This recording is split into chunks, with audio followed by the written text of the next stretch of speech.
So why do you want to challenge? Because that's what you're built for.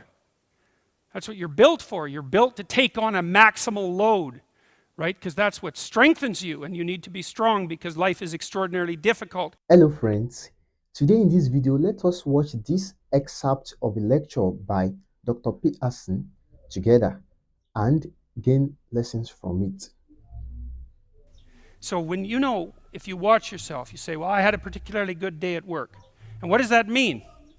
Well, it means that you lost your sense of time, right? Because when you're having not a good day at work, it's like, first it's 1 minute to 3, and then it's 45 seconds to 3, and then it's 30 seconds. That's what school was like for me. It was like, click. It's so funny, I went to my daughter's school. I used to get in trouble for talking all the time. Surprise, surprise. When I was a kid, and I was bored stiff in school, and so I would misbehave upon occasion, out of pure boredom.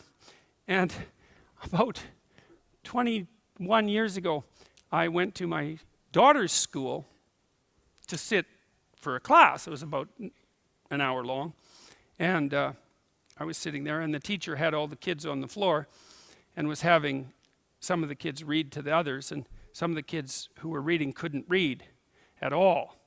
And I had exactly the same experience. I was sitting there. It was like being 7 years old again. I could see the clock going tick, tick. And I thought, if I was in this classroom for 3 days, I would misbehave.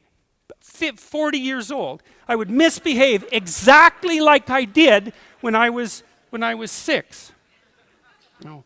Well, that's no place to be, right? Because you don't want to be in a place that's stultifying. You don't want to be in a place where there's no challenge. You might even quit your job if there's no challenge. Say, well, that's a good job. It gives you security. And you think, God, I can't stand this. It's eating away at my soul. It's all security and no challenge. So why do you want to challenge? Because that's what you're built for.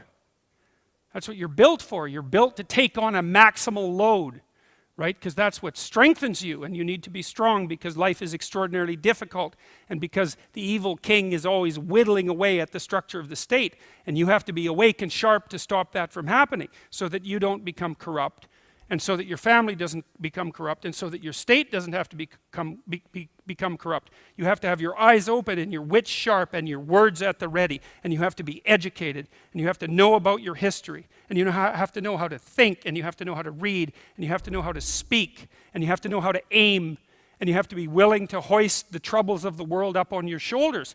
And what's so interesting about that, so remarkable, and this is something that's really manifested itself to me as I've been doing these public. Okay, let's pause for a minute.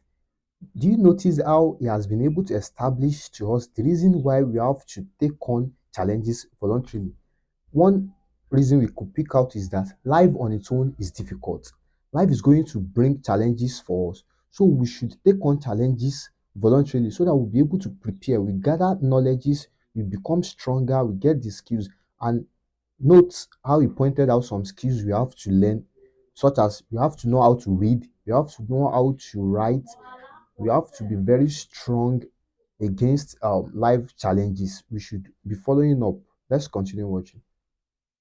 Lectures, I've been talking about responsibility to people, which doesn't seem to happen very often anymore, and the audiences are dead quiet. And I lay out this idea that life is tragedy tainted by malevolence, and everyone says, yeah, well, we always suspected that, but no one has ever said it quite so bluntly, and it's quite a relief to hear that I'm not the only person who has those suspicions.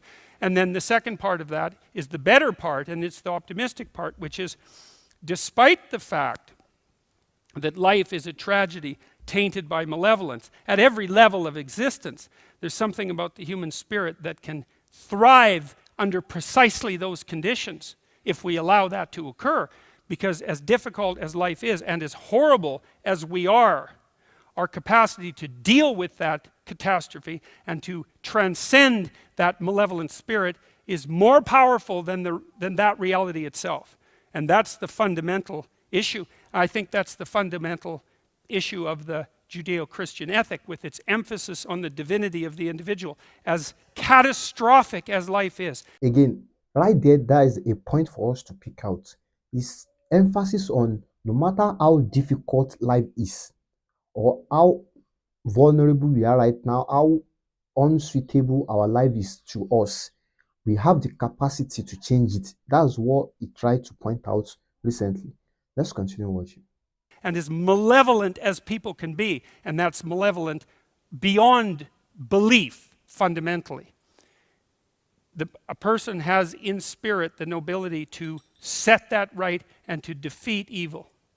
And that more than that, and that the antidote to the catastrophe of life and the suffering of life and the tragedy of life that can drive you down and destroy you is to take on exactly that responsibility and to say, well, there's plenty of work to be done, and isn't that terrible? And there isn't anything so bad that we can't make it worse, and certainly try very hard to do so, but I have it within me to decide that I'm going to stand up against that. I'm going to strive to make the world a better place. I'm going to strive to constrain the malevolence that's in my own heart, and to set my family straight, and to work despite my tragic lot for the betterment of everything that's in front of me. And the consequence of that, the immediate consequence of that, is that when you make the decision to take on all of that voluntarily, which is to stand up straight, by the way, with your shoulders back, to take on all that on voluntarily, as soon as you make that decision, then all the catastrophe justifies itself in the nobility of your striving. And that's what it means to be an individual. Thank you.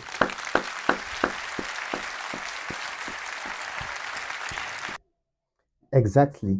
Do we notice how he made an emphasis on we have to believe we have it within ourselves, the ability to transform our life, irrespective of the challenges life bring across our path, or irrespective of the stage in hierarchy of life we are right now.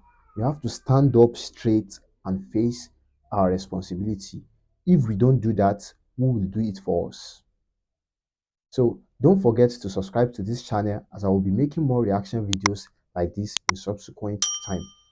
And also share, comment to give your suggestion about the speech, and share your idea about the entire speech in general.